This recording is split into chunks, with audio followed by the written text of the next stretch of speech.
کے مذہب ایک ہی ہیں، رستے بکھرے بکھرے، منزل سارے دی کٹھی۔ یہ میں ڈوگری کا لفظ بولتا ہوں لیکن یہ ڈوگری میں نہیں ہے، یہ ہندی کا لفظ ہے۔ رستے انیک منزل ایک، رستے الگ الگ ہیں منزل ایک ہے، اور مختلف زبانوں میں اس کو اپنے انداز سے تعبیر کیا جاتا ہے۔ قرآن پاک یہ نہیں کہہ رہا ہے۔ قرآن پاک وحدت ادیان یعنی سارے دین ایک ہی بات بتا رہے ہیں، یہ نہیں کہہ رہا ہے۔ وحدت دین کہہ رہا ہے کہ دین ایک ہی ہے سب کا، اور پہلے دن سے لے کر آج تک ایک ہی ہے۔ لیکن ہوا کیا، آدم علیہ السلام اللہ کے نبی تھے، ظاہر ہے انہوں نے اپنے بیٹوں کو اللہ کی توحید کی تعلیم دی تھی، لیکن جو بعد کے ادوار گزرے تو ان کے اندر شرک کے جراثیم پیدا ہوتے رہے۔ اس کو ہم اس طرح آسانی سے سمجھ سکتے ہیں کہ ابراہیم علیہ السلام نے جس طرح کھل کر اللہ کی توحید کی دعوت دی، قرآن پاک نے جس طرح ان کی دعوت کو پیش کیا، اس طرح کسی دوسرے نبی کی دعوت کو پیش نہیں کیا۔ مگر اس کے باوجود حضرت ابراہیم علیہ السلام کو ماننے والے عرب کے لوگ جو اپنے آپ کو ابراہیمی کہتے تھے، جو اپنے آپ کو اسماعیلی کہتے تھے، جو اپنے آپ کو حنفاء، ابراہیم علیہ السلام کی ایک صفت تھی حنیف، سب سے کٹ جانے والے، اللہ کے دین کے ساتھ جڑ جانے والے، اپنے آپ کو حنیف کہتے تھے، مگر 360 خانہ کعبہ کے اندر رکھے ہوئے تھے۔ اور بخاری شریف کی حدیث میں نے بار بار آپ کو سنائی، جب مکہ فتح ہوا اور آپ نے اندر سے ساری مورتیاں نکالی تو 360 تو اس نوز باللہ اللہ کے گھر کو بت خانہ بنا رکھا تھا، بت تھے، لیکن حضرت ابراہیم علیہ السلام، حضرت اسماعیل علیہ السلام اور حضرت مریم، ان تینوں حضرات کے بخاری کے مطابق ان کے فوٹو بنائے ہوئے تھے دیوار پر، اور حضرت ابراہیم اور حضرت اسماعیل کے ہاتھ میں ایک تیر دے رکھا تھا کہ یہ فال نکالنے کا تیر ہے، وہ فال نکالا کرتے تھے۔ یہ بھی شرک کا ایک طریقہ ہے فال نکالنے کا۔ تو وہ ابراہیم علیہ السلام جنہوں نے اپنا ملک چھوڑا عراق، جنہوں نے اپنے ملک سے ہجرت کی اللہ کی توحید کے لیے، ان کی اولاد اس کے باوجود کہ کہتے ہیں ہم ابراہیم علیہ السلام کو مانتے ہیں، مگر کس قدر شرک کے اندر ڈوب گئے کہ بخاری کی روایت میں تو ان کے فوٹو تھے، اور بعض روایتوں میں ہے کہ نہیں، ان کے بھی باقاعدہ مجسمے تھے، ان کی بھی باقاعدہ مورتیاں بنائی گئی تھیں اور ان کی بھی پوجا ہوتی تھی۔ اللہ اکبر! تو قرآن کیا بتائے گا اس صورت میں؟ یہ بتائے گا کہ دین ایک ہی تھا پہلے دن سے۔ قرآن کوئی نیا دین نہیں بتا رہا ہے، البتہ جو اس میں لوگوں نے ملاوٹ کی تھی اس ملاوٹ کو الگ کرتا ہے اور سچے دین کو پیش کرتا ہے۔ اور یہ بات میں نے عرب کے لوگوں کی کہی، آپ اپنے برادران وطن سے پوچھ لیں، ان کے ہمیں یہی ملے گا۔ جب ان کی اصلی مذہبی کتابوں میں ویدات میں گھس جائیں گے تو معلوم ہوگا وہاں تو توحید کی دعوت تھی، لیکن پھر 33 کروڑ کہاں سے آ گئے؟ یہ اسی طرح لوگ اس میں ملاوٹ کرتے رہے، اور ہر مرنے والا جو نئے پیدا ہونے والے تھے ان کے لیے خدا بنتا رہا۔ اس طرح بڑھتے بڑھتے بڑھتے کروڑوں کروڑ ہر کروڑ ہوتے چلے گئے۔ قرآن پاک کس لیے آیا ہے؟ تاکہ لوگوں کو اصلی تعلیم بتائے کہ تمہارے باپ دادا کی یہ تعلیم ہے، یہ کوئی اپنی تعلیم نہیں ہے۔ یہ اس صورت میں خاص بات ہے۔ اس کے لیے شروع میں ہی کہا گیا کہ آپ پر یہ قرآن اس طرح اترا جس طرح پچھلے انبیاء کرام پر اترا تھا، کیونکہ پیچھے 2 صورتوں میں بلکہ 3 میں بار بار قرآن کا ذکر آ رہا تھا۔ تو سوال پیدا ہوا کہ یہ قرآن آپ کو کیسا ملا؟ مکہ کے کافر کہتے تھے کہ آپ اس کو خود لکھتے ہیں اور لکھ کر کے ایک مضمون پیش کرتے ہیں۔ آج کے غیر مسلم بھی یہی کہتے ہیں کہ بھئی قرآن کا بھی تو کوئی آتھر ہوگا، اس کا بھی کوئی لیکھک ہوگا، اس کا بھی کوئی مصنف ہوگا جس نے اس کو لکھا ہوگا۔ یہ کیسے ہو سکتا ہے کہ ہم ایسے ہی مان لیں کہ نہیں یہ ڈائریکٹ اوپر سے خدا نے بھیجا؟ اس صورت کے آخر میں بتایا جائے گا کہ اس کو اللہ ہی نے بھیجا، مگر بھیجنے کا طریقہ کیا ہے اس کو بتایا جائے گا اس صورت کے آخر میں۔ لیکن کمال کیا ہے، بات شروع یہاں سے کی کہ قرآن پاک ایک خاص طریقے سے آیا ہے۔ کیوں؟ اس لیے کہ اللہ کی کچھ خاص صفات ہیں. اس کی ایک صفت ہے وہ عزیز ہے، وہ غالب ہے. اس کی ایک صفت ہے وہ حکیم ہے، حکمت والا ہے. اس کی ایک صفت ہے العلیم، وہ بلند و بالا ہے. اس کی ایک صفت ہے عظیم، وہ عظیم تر ہے، بہت بڑا ہے. یہ انسان اس کی حیثیت کیا ہے کہ اللہ سے باتیں کرے؟ کوئی کہے کہ ٹھیک ہے، اگر اللہ مجھے ہدایت دینا چاہتا ہے، اللہ مجھ سے آ کر کے کیوں نہیں بات کرتا ہے؟ جواب دیا اللہ نہیں بات کر سکتا ہے تم سے، تمہاری حیثیت، تم اللہ سے بات کرو. موسیٰ علیہ السلام کو شوق آ گیا، اللہ کے کلام کو سن کر کے اندر سے عشق نے جذبہ دیا. قال ربی، اے میرے پروردگار ایک جھلک دکھا دے، انظر الی، ایک جھلک تجھے دیکھنا چاہتا ہوں. فرمایا تو نہیں دیکھ پائے گا. کیسے دیکھے گا؟ ولیکن انظر الی الجبل، تو اس پہاڑ کو دیکھ، فإن استقر مکانہ فسوف ترانی، اگر یہ پہاڑ اپنی جگہ رہا تو مجھے دیکھ سکے گا. لیکن فلما تجلی ربہ للجبل، جب پروردگار کی ایک تجلی پڑی پہاڑ کے اوپر، جعلہ دکا، اس کو اس تجلی نے ریزہ ریزہ کر دیا.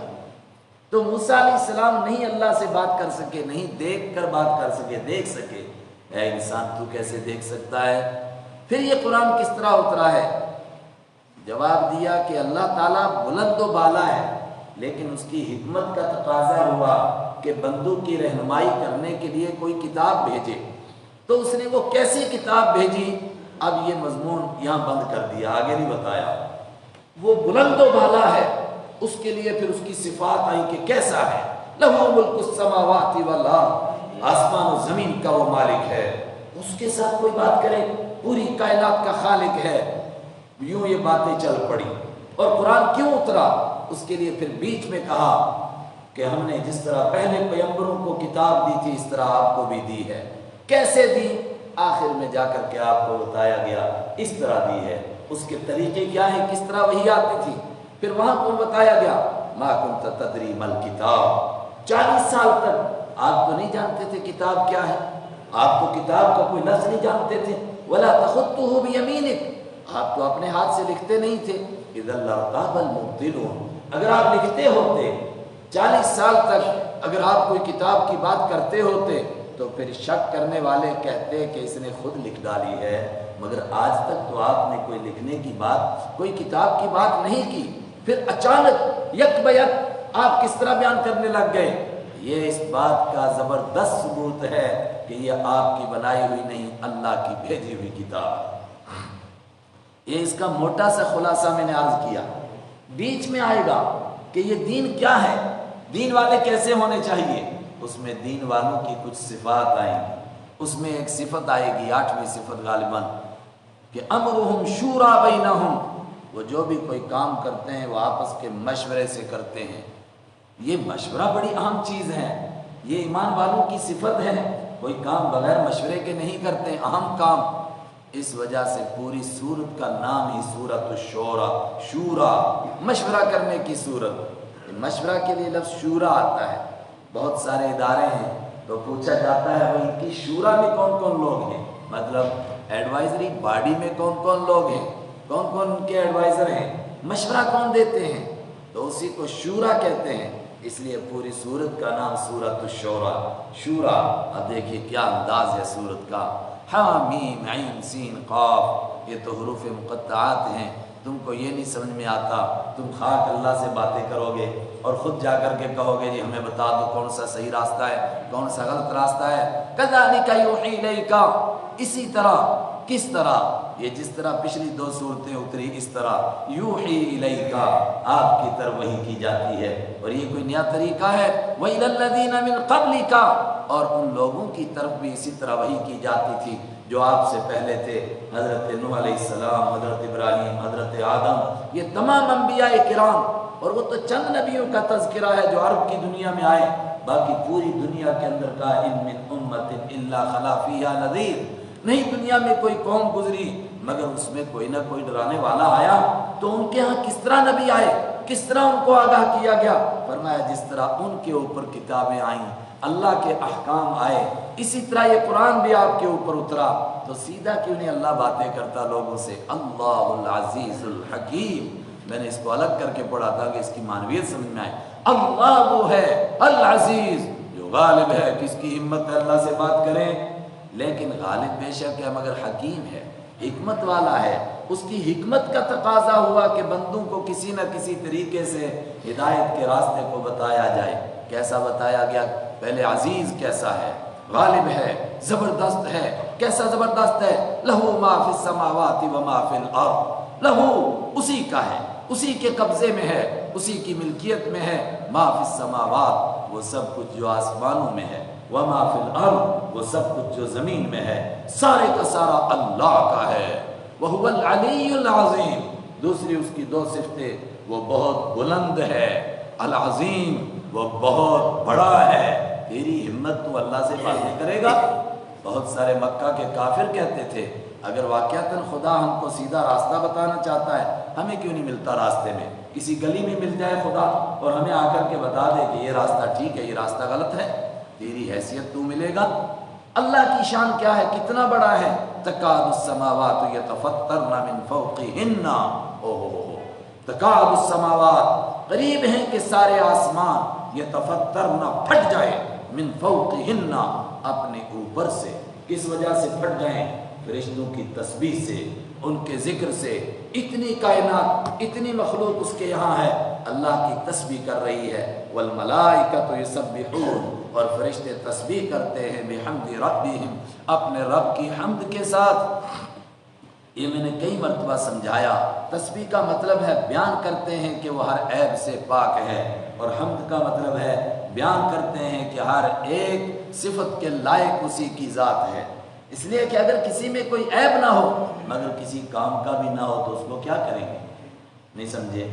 وہ مولانا منیر صاحب بتاتے ہیں نا، کسی آدمی نے کہا تھا کہ رشتہ اس کو دوں گا جس میں 100 خوبیاں ہوں۔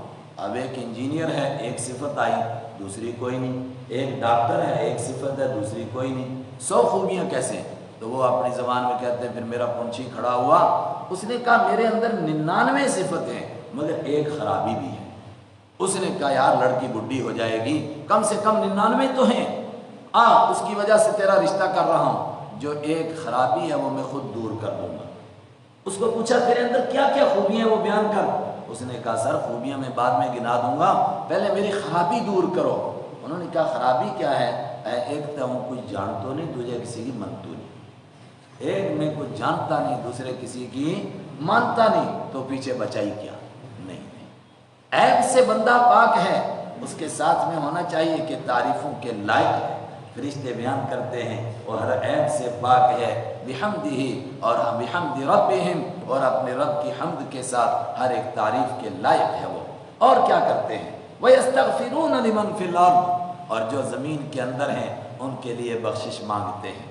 زمین میں تو کافر بھی، مشرک بھی ہیں، مومن بھی ہیں۔ پچھلی سورت کے شروع میں گزر چکا، پہلے رکوع میں کس کے لیے بخشش کی دعا مانگتے ہیں؟ بولیے۔ جو گزشتہ سورت سے پیوستہ سورت تھی، سورہ مومن، اس کے بالکل پہلے رکوع کے آخر میں گزرا کہ فرشتے دعائیں کرتے ہیں بخشش کی۔ کس کے لیے کرتے ہیں؟ ایمان والوں کے لیے، ایمان والوں کے لیے، نیک لوگوں کے لیے دعائیں کرتے ہیں کہ پروردگار ان سے کوئی خطا ہو جائے، لغزش ہو جائے، ان کی لغزشوں کو معاف فرما، اور رہے اس کے نافرمان وہ جانے اور تو جانے، خود ان کو سنبھال لے۔ اللہ اکبر۔ اب تک 4 صفتیں آئی تھی، 2 صفتیں اور۔ اللہ سنو، ان اللہ، بے شک اللہ تعالیٰ، هو الغفور الرحیم، وہی تو بہت بخشنے والا، الرحیم بہت زیادہ مہربانی کرنے والا ہے۔ اللہ اکبر۔ اس کے مغفرت کا تقاضا ہوا، اس نے فرشتوں کو بخشش کے لیے لگا دیا، اور اس کی رحمت کا تقاضا ہوا، اس نے انسانوں کی ہدایت کا انتظام کیا۔ سبحان اللہ۔ والذین اتخذوا من دونہ اولیاء، یہاں سانس توڑیے پھر آگے بات سمجھ میں آئے گی۔ اور وہ لوگ اتخذوا، جنہوں نے بنا رکھے ہیں، من دونہ، اللہ کے سوا، کون بنائے ہیں؟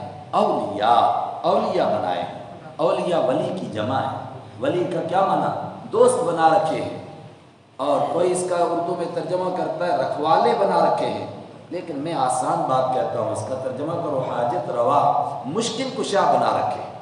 اللہ کے سوا دوسرے دوست بنائے ہوئے ہیں انہیں کو وہ حاجت روا اور مشکل کشا سمجھتے ہیں۔ وہ جو بھی انہوں نے بنا رکھے ہیں، سنو اللہ حفیظ علیہم، ان پر اللہ تعالیٰ نگرانی کرنے والا ہے۔ جس کو اللہ نہ دینا چاہے، وہ جن کو مرضی حاجت روا مشکل کشا کہتے رہے، وہ کسی کو کچھ نہیں دے سکتے۔ اللہ تعالیٰ حفیظ علیہم، ان پر نگرانی کرنے والا ہے، دیکھ رہا ہے۔ اللہ کی مرضی کے بغیر وہ کسی کو کچھ دے سکتے؟ کہتے نہیں جی، کوئی چھین کر بھی دے دیتا ہے، کون دے سکتا ہے؟ وما انت علیہم بوکیل، اللہ نگرانی کرنے والا ہے، تو پھر ایسے ظالموں کو ہلاک کیوں نہیں کر دیتا؟ فرمایا یہ اس کا کام نہیں ہے، وہ ڈھیل دیتا ہے۔ بلکہ اے میرے پیغمبر، آپ کو بھی میں نے ذمہ دار بنا کر نہیں بھیجا، آپ کا بھی کام صرف دعوت دینا ہے۔ آپ بات کہہ دیجئے، اس کے بعد کوئی مانے یا نہ مانے، جو عقل مند ہوگا وہ مانے گا۔ وما انت علیہم بوکیل، اور آپ ان پر ذمہ دار نہیں ہیں، آپ وکیل نہیں ہیں ان کے۔ وکیل کا معنی کہ سارے کام آپ کے حوالے ہو جائیں اور وہ کفر و شرک میں مبتلا ہوں اور کل آپ کو جواب دینا پڑے۔ وَكَذَلِكَ أَوْحَيْنَا إِلَيْكَ قُرْآنًا عَرَبِيًّا، وَكَذَلِكَ، اور اسی طرح، کس طرح؟ جس طرح یہ صورتیں اتری، جس طرح پچھلے پیغمبروں کی طرف وحی آئی، چونکہ اللہ تعالیٰ ایک ایک بندے سے نہیں مل سکتا ہے، اسی طرح اوحینا الیک، ہم نے وحی کر کے بھیجا آپ کی جانب قرآن عربیہ، عربی زبان میں پڑھی جانے والی یہ کتاب، بار بار پڑھی جانے والی کتاب۔ بالکل شروع میں تذکرہ آ گیا قرآن کا۔ کس لیے آیا ہے قرآن؟ مقصد کیا ہے اس کا؟ لتنذر، تاکہ آپ آگاہ کریں، ڈرائیں، ام القری، بستیوں کی ماں کو، بستیوں کی ماں کو، مرکزی بستی کو، سینٹرل پلیس کو، آپ یہاں کے رہنے والوں کو ڈرائیں۔ تو کون ہے دنیا کی مرکزی بستی؟ اس پر بہت لوگ اعتراض کرتے ہیں کہ مکہ مکرمہ تو دنیا کے سینٹر میں نہیں آتا ہے، لیکن یہ اعتراض کرنا ہی بیہودہ ہے۔ کیوں؟ جب مانا کہ دنیا گول ہے تو گول کو کسی جگہ بولو یہ سینٹر ہے تو چاروں طرف سے وہیں پہنچے گا نا، لیکن ہم اس کو مرکزی بستی کس لحاظ سے کہتے ہیں؟ حدیث میں ہے جب زمین بنی تو یہیں سے کائنات کو پھیلایا گیا، یہ مرکزی بستی بنی، پھر یہاں سے دنیا پھیلی، اور قیامت کے قریب بھی پھر ایمان یہاں سمٹ کر واپس آئے گا۔ ام القری، بستیوں کی ماں مکہ المکرمہ کو آپ آگاہ کریں، ومن حولہا، اور ان لوگوں کو جو اس کے ارد گرد ہیں۔ اور ظاہر سی بات ہے جب کسی چیز کو گول مانیں گے اور ایک اس کا سینٹر مان لیا تو اس کے ارد گرد کیا ہو گیا؟ پوری دنیا، پھر کوئی چیز باقی بچے گی نہیں۔ یہ قرآن پوری دنیا کے لیے ہے۔ اللہ اکبر۔ وَتُنذِرَ يَوْمَ الْجَمْعِ، کس بات سے لوگوں کو آگاہ کریں؟ اور آپ آگاہ کریں لوگوں کو یوم الجمع، ایسے دن سے جس میں ان کو اکٹھا کیا جائے گا، وہ جمع کیے جانے کے دن سے جس میں سب اس کی عدالت میں جمع ہوں گے، لا ریب فیہ، جس میں کوئی شک نہیں ہے۔ لیکن اللہ اکبر، یہ کیسا اکٹھا ہونے کا دن ہے؟ آدمی فیل ہوتا ہے، پھر کچھ نہ کچھ موقع اس کو باقی ملتے ہیں کہ نہیں جی آپ محنت کر لو، سمپلیمنٹری ایگزام دے دو، بعد میں دے دو، اگلے سال پاس کر لو، اس سے اگلے سال پاس کر لو۔ نہیں، یہ کتنا خطرناک دن ہے۔ فریق فی الجنہ و فریق فی السعیر، ایک طبقہ اس دن سیدھا جنت میں گیا، ایک طبقہ جہنم میں چلا گیا۔ جو جنت میں چلا گیا وہ ہمیشہ کے لیے، جو جہنم میں چلا گیا وہ ہمیشہ کے لیے۔ کتنا خطرناک دن ہے۔ اللہ اکبر۔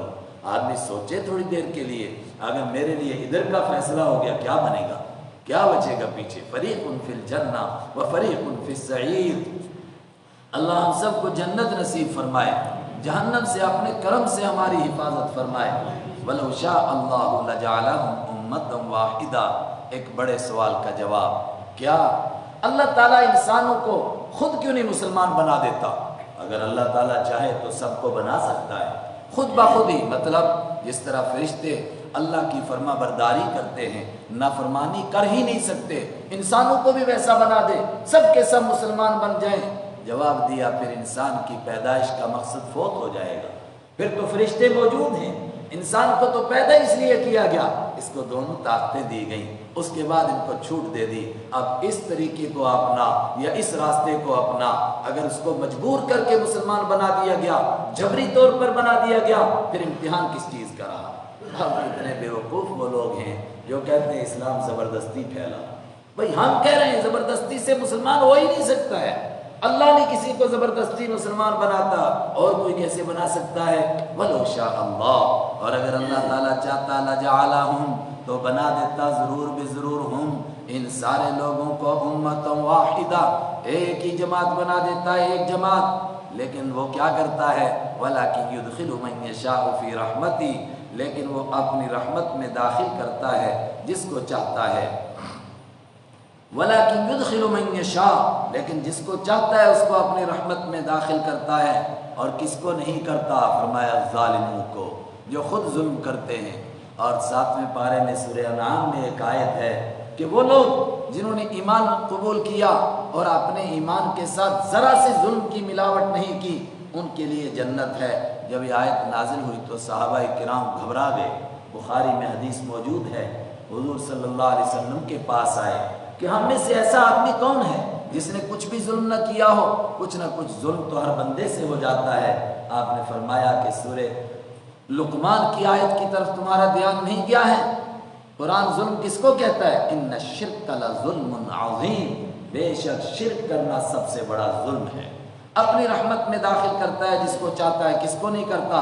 والظالمون، اور ظالم لوگ ما لهم من ولی ولا نصیر، نہیں ہے ان کے لیے ولی، کوئی کار ساز، وہی ولی کی جس کی جمع اولیاء، کوئی حاجت روا، کوئی مشکل کشا، کوئی کام بنانے والا۔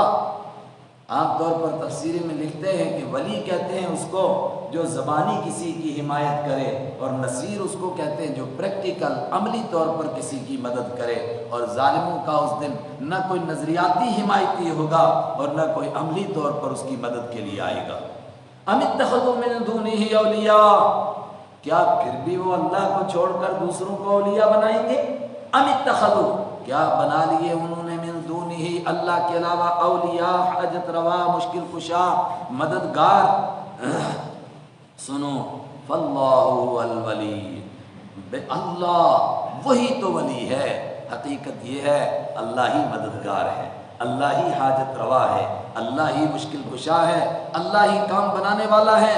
وَهُوَ يُحْيِي الْمَوْتَى، وہی مردوں کو زندہ کرتا ہے۔ وَهُوَ عَلَى كُلِّ شَيْءٍ قَدِيرٌ، اور وہ ہر چیز پر قدرت رکھنے والا ہے۔ تم نے جن کو ولی بنا لیا، حاجت روا، مشکل کشا، مددگار، وہ کیا کر سکتے ہیں؟ اپنے آپ کو مرنے سے نہیں بچا سکے، وہ تمہاری خاک مدد کریں گے۔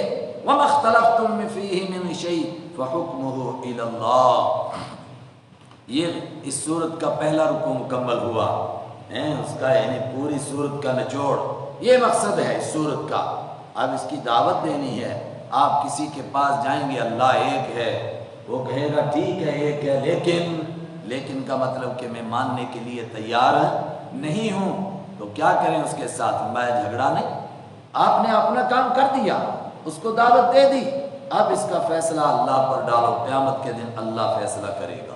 وَمَا اخْتَلَفْتُمْ فِيهِ، اور ہر وہ چیز اختلفتم فیہ جس میں تم نے اختلاف کیا اے انسانوں، من شیء، کسی چیز میں بھی، فَحُكْمُهُ إِلَى اللَّهِ، اس کا حکم اللہ کے پاس ہے۔ مطلب بہت سارے لوگ کہتے ہیں آگے ڈیبیٹ کر لیتے ہیں، ان سے پوچھو جج کون بنے گا، فیصلہ کون بنے گا، فیصلہ کون کرے گا، فیصلہ کون بنے گا؟ بہت سارے لوگ کہتے ہیں جی بس ہم ڈیبیٹ کریں گے، فیصلہ لوگ خود ہی سمجھ جائیں گے۔ عجیب بات ہے، لوگ پڑھے لکھے ہیں کہ آپ پڑھے لکھے ہیں؟ کہتا میں پڑھا لکھا ہوں، لوگ ان پڑھ ہیں، یعنی پڑھا لکھا جج فیصلہ کرے گا، بحث کرے گا، اور ان پڑھ جج جو ہے وہ فیصلہ کرے گا۔ کیا بے وقوفی کی بات ہے! جس میں اختلاف ہو جائے اس کو اللہ کے حوالے کرو، اللہ سے اس کا فیصلہ کراؤ، اللہ فیصلہ کر چکا ہے، یہ دین سچا ہے۔ فَحُكْمُهُ إِلَى اللَّهِ، تو اس کا فیصلہ اللہ کے پاس ہے، تم بحث کر سکتے ہو، فیصلہ تمہارے ہاتھ میں نہیں ہے۔ ذَلِكُمُ اللَّهُ رَبِّي، وہی اللہ جو سب کا فیصلہ کرتا ہے، ربی وہی میرا رب ہے۔ ذالکم، تم سے کہتا ہوں وہی اللہ، ربی میرا رب ہے، علیہ توکلت، میں نے اسی پر بھروسہ کر رکھا ہے، وإلیہ انیب، اور میں اسی کی طرف متوجہ ہوتا ہوں۔ فاطر السماوات والارض، آسمانوں کو اور زمین کو وہ بغیر کسی نمونے کے پیدا کرنے والا ہے۔ فاطر بغیر نمونے کے پیدا کرنے والا ہے، کوئی سمپل موجود نہیں تھا۔ السماوات، سارے آسمانوں کو پیدا کیا، والارض، اور ساری زمین کو پیدا کر دیا۔ جعل لکم من